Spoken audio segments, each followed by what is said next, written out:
اللہ الرحمن الرحیم۔ آج کی اس ایمان افروز ویڈیو میں ہم آپ کو ایک ایسا خواب سنانے جا رہے ہیں جس نے بغداد کے شاہی محل کو ہلا کر رکھ دیا۔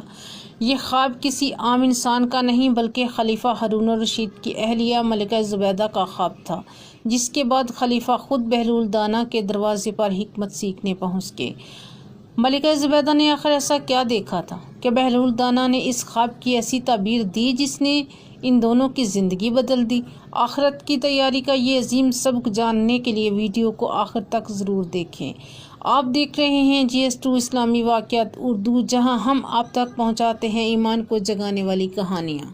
ملکہ زبیدہ اور بہلول دانا کے ایمان افروز حقائق۔ اسلامی تاریخ میں کئی ایسے واقعات محفوظ ہیں جو دلوں کو ہلا کر رکھ دیتے ہیں، انسان کو اس کی اصل حقیقت یاد دلاتے ہیں اور آخرت کی فکر پیدا کرتے ہیں۔ انہی میں سے ایک واقعہ ہے ملکہ زبیدہ اور بہلول دانا کا، جو نہ صرف عوام بلکہ بادشاہوں کو بھی جھنجھوڑ کر رکھ دیتا ہے۔ ملکہ زبیدہ کا خواب۔ ایک رات ملکہ زبیدہ نے ایک ایسا خواب دیکھا جس نے اسے بے چین کر دیا۔ اس نے دیکھا کہ قیامت کا دن برپا ہے، لوگ میدان حشر میں کھڑے ہیں، ہر طرف چیخ و پکار ہے، سورج سروں پر ہے اور لوگ پیاس سے تڑپ رہے ہیں۔ اسی حالت میں ملکہ زبیدہ بھی کھڑی ہے، اس کی ساری شان و شوکت ختم ہو چکی ہے، نہ خادم ہے، نہ محل ہے، نہ کوئی لباس، شاہی لباس باقی ہے، صرف اس کا وجود اور اس کے اعمال باقی ہیں۔ اس دوران منادی کی آواز آتی ہے کہ آج ہر نفس کو اس کے اعمال کا بدلہ دیا جائے گا اور کسی پر ظلم نہیں ہوگا۔ ملکہ زبیدہ دیکھتی ہے کہ وہ پیاس کی حالت میں مبتلا ہے، اس کے ہونٹ خشک ہو چکے ہیں اور زبان باہر آ رہی ہے اور پانی کی تلاش میں ہے۔ اسی دوران اس کے سامنے ایک حوض کوثر جیسا منظر آتا ہے اور لوگوں کو پانی تقسیم کیا جا رہا ہے۔ ملکہ زبیدہ بھی آگے بڑھتی ہے اور ان سے پانی طلب کرتی ہے۔ آواز آتی ہے، یہ پانی ہر کسی کو نہیں ملے گا، یہ انہیں ملے گا جنہوں نے دنیا میں اللہ کی رضا کے لیے نیکی کی ہو۔ ملکہ زبیدہ کہتی ہے، میں نے دنیا میں حج کے قافلوں کے لیے کنویں کھدوائے، پانی کی سبیلیں بنوائیں، غریبوں کی مدد کی، کیا یہ کافی نہیں؟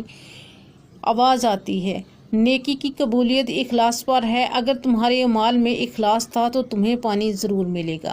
یہ کہہ کر وہ منظر ختم ہو جاتا ہے اور زبیدہ کی آنکھ کھل جاتی ہے۔ وہ پسینے میں شرابور، خوف زدہ اور کانپ رہی تھی۔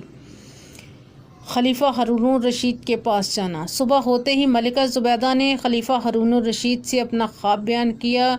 ہارون الرشید ایک عبادت گزار اور اللہ سے ڈرنے والے حکمران تھے۔ انہوں نے یہ خواب سن کر کہا، اے زبیدہ، یہ خواب ہمیں ہماری حقیقت یاد دلانے آیا ہے۔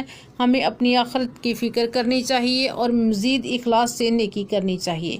ملکہ زبیدہ نے کہا، میں چاہتی ہوں کہ کسی ولی اللہ سے اس خواب کی تعبیر معلوم کی جائے تاکہ میرا دل مطمئن ہو۔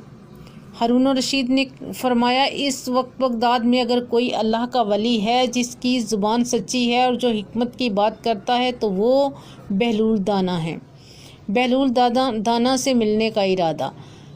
خلیفہ ہارون الرشید نے اپنے وزیروں اور محافظوں کے ساتھ بہلول دانا سے ملنے کا ارادہ کیا، لیکن وزیروں نے کہا، بہلول دانا کا انداز الگ ہے، وہ بادشاہوں سے اس طرح ملتے ہیں جس طرح عام لوگوں سے ملتے ہیں اور وہ سچ بات کہنے میں تاخیر نہیں کرتے۔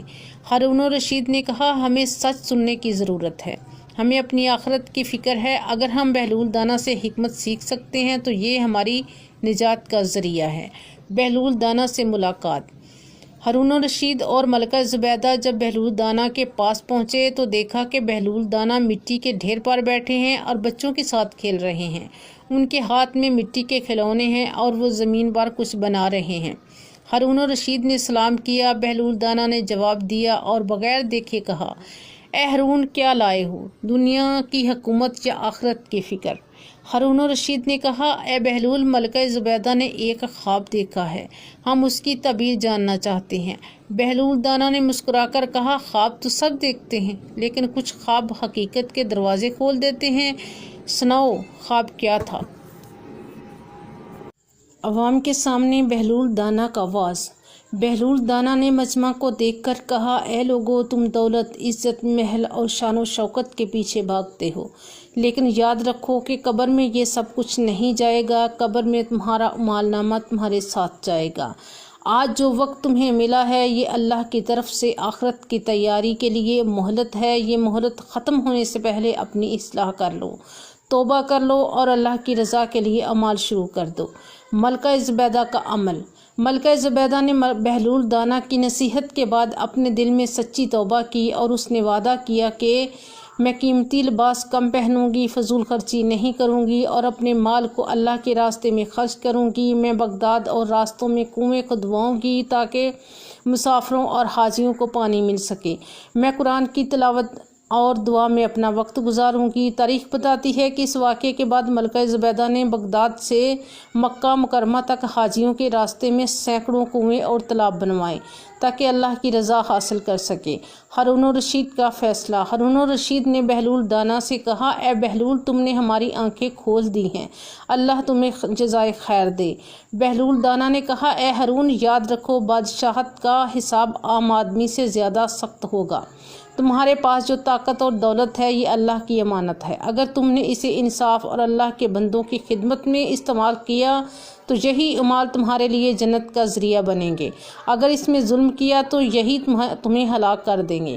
ہارون الرشید کی آنکھوں میں آنسو آ گئے اور انہوں نے کہا، اے اللہ، مجھے انصاف کرنے والا رحم دل حکمران بنا اور میرے اعمال کو اپنی رضا کے لیے قبول فرما۔ بہلول دانا کا آخری سبق۔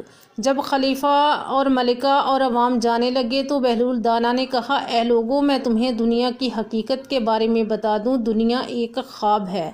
جب انسان مر جاتا ہے تو اس کی آنکھ کھل جاتی ہے۔ جو لوگ دنیا میں اللہ کے لیے جیتے ہیں وہ آخرت میں کامیاب ہو جاتے ہیں، جو لوگ دنیا کے پیچھے بھاگتے ہیں وہ آخرت میں خالی ہاتھ رہ جاتے ہیں۔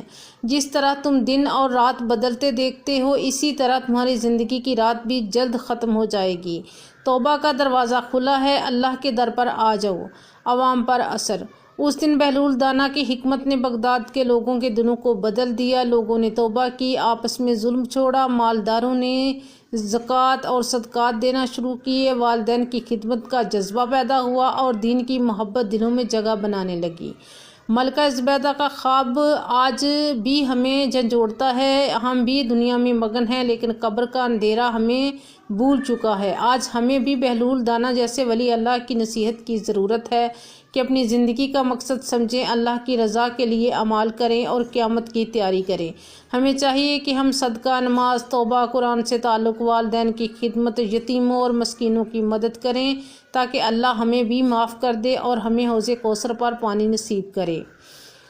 آج اگر ہم اپنی نیت اور اعمال درست کر لیں تو اللہ ہمیں بھی اپنی رحمت سے نوازے گا۔ اگر آپ کو یہ ویڈیو پسند آئے تو چینل کو سبسکرائب کریں، شیئر اور لائک کریں۔